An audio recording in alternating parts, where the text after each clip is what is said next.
Hello, welcome to our winter gardening program presented by the Davenport Public Library. My name is Anne, and I'll be showing you some ways to beat those winter blues while we wait for the return of spring. This program will be of interest to gardeners and houseplant enthusiasts of all skill levels. In this episode, I'll be showing impatient gardeners, which is probably all of us here in the late winter, about winter sowing, which is an easy and inexpensive way to get an early start on growing your seeds. It requires no lights or heating mats, and it recycles containers and uses materials you probably already have on hand. Let's get started. Besides how inexpensive it is and how it uses basic tools and recycled materials, winter sowing has several advantages. It eliminates the need to harden off seedlings, which is when you bring them in from a warm, protected indoor environment to the outside with rain, fluctuating temperatures, and wind. It produces sturdy, compact seedlings. It can save you money, especially if you want to grow a lot of one kind of plant or if you'd like to experiment with new varieties. And it gives you a chance to get an early start and get your hands back in the soil. Of course, another advantage to growing your own seeds is you won't be restricted to planting only what is available at the nurseries. You'll be able to grow unusual or difficult to find plants that fit exactly what you want. For example, I like to make bouquets with my flowers, and I prefer long stem varieties. You can find ageratums at the nurseries in the spring. They make a really pretty lavender blue flower, kind of fluffy looking. But what you'll find at the nurseries are compact bedding plants.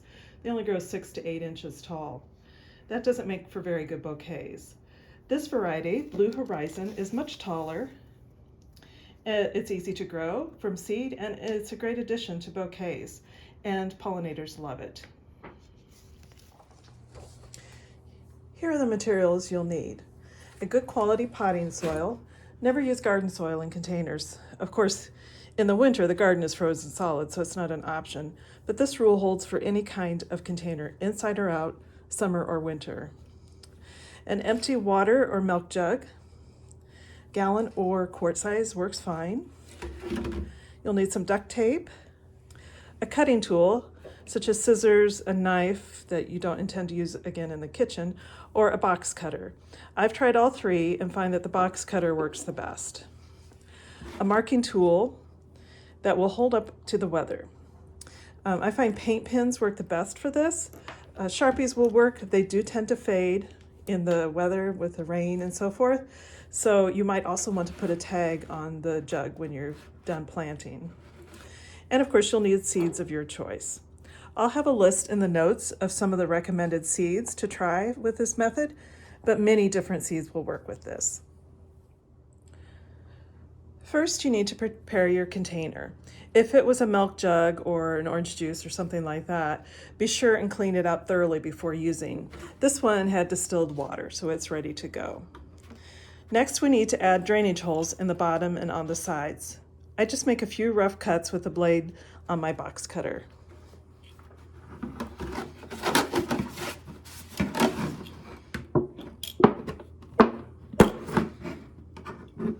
I find it's a good idea to do this before you cut it open because it becomes much more flimsy when you cut it open. I'm also going to put a couple on the sides here. As you can see, it doesn't need to be fancy. Now it's time to open the jug. Cut around the jug at about mid-height or a little higher, leaving the jug connected at the handle. This will create a flip top so that you can easily open it and remove the seedlings later. The box cutter makes this very easy, but please be careful and watch your fingers.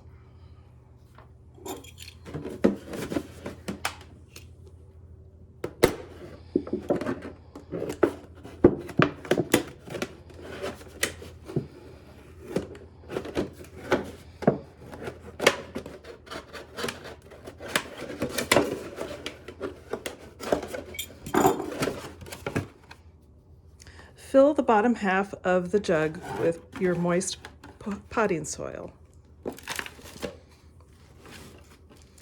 As you can see, I'm not using any fancy scoop. I'm just using an old container.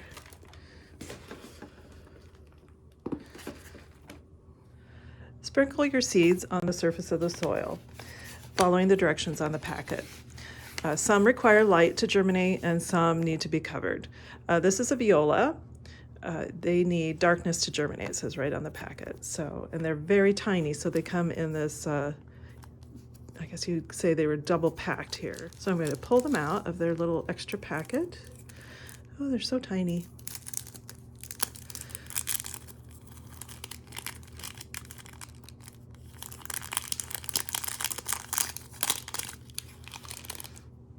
I find if you pinch your envelope, especially with tiny seeds, you kind of pinch it there, make a little fold, it makes a little scoop, a little funnel to help you not lose seeds, and then sprinkle them over the surface of the soil.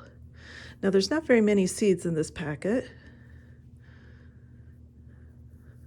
so I'm going to plant them all, but you don't have to. Many seeds will last 2 or 3 years or longer, so you can save some for the next year. So this one needs darkness to germinate, so I'm going to just very lightly add some soil to the top. I'm going to press them in so they make good contact with the soil. I'm going to add a little bit of moisture by misting in some water. Because the seeds were so tiny, I don't want to displace them. You can also wet the soil before you add the seeds, and then you can skip this step.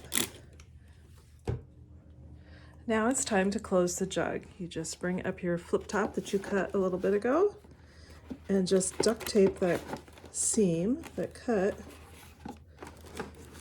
close. The tape doesn't need to be super smooth or real fancy, just be sure and cover that cut. And the duct tape will hold up to all kinds of weather, rain, snow, cold. There you have it. You've created a little greenhouse for your seedlings. Be sure to mark the jug with the name of the seedling that you've just planted. I put a V on this one because these are violas that I just planted. Sharpies work, but they do tend to fade. I find the paint pen works the best. You could also maybe put a tag around the handle of the jug, and then you can use it later in the garden to mark your plants. Set the jug somewhere outside that will get sunlight.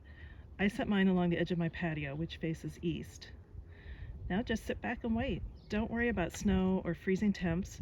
The jugs will help insulate the seeds, and the sunshine they'll get from sitting outside is much better than any indoor lighting setup.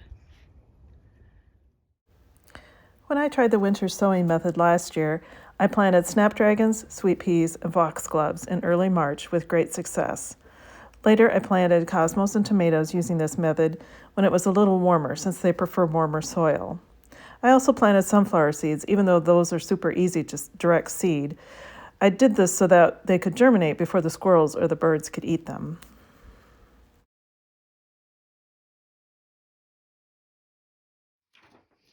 Of course, the library has lots of books on growing vegetables and flowers, as well as lots of books on what to do with your harvests, cooking, preserving, and making bouquets. A couple of highlights include The Complete Idiot's Guide to Seed Saving and Starting by Sheri and Richerson. Although I'm not crazy about the title, you're not an idiot, this is packed with lots of practical information. A new book at the library is this one called Grow More Food by Colin McCrate and Brad Halm. It is much prettier, it is loaded with lots of information, and also lots of inspiration for all aspects of starting, growing, and harvesting vegetables. And coming soon, the Davenport Library will begin a new service, a seed library. You'll be able to check out and keep small quantities of seeds, up to 5 varieties per family per month. All of the seeds are from Seed Savers in Decorah, Iowa, and are mostly heirloom varieties. We'll have vegetables, herbs, and flowers. This is a great way to try out something new. We plan to have the seed library open by the end of April 2022. Watch our newsletter and social media sites for more information. I'll have the information about these books, as well as a list of seeds recommended for winter sowing, in the notes below this video. I hope this program gave you lots of ideas and inspiration for your garden. Thanks for watching, and happy gardening.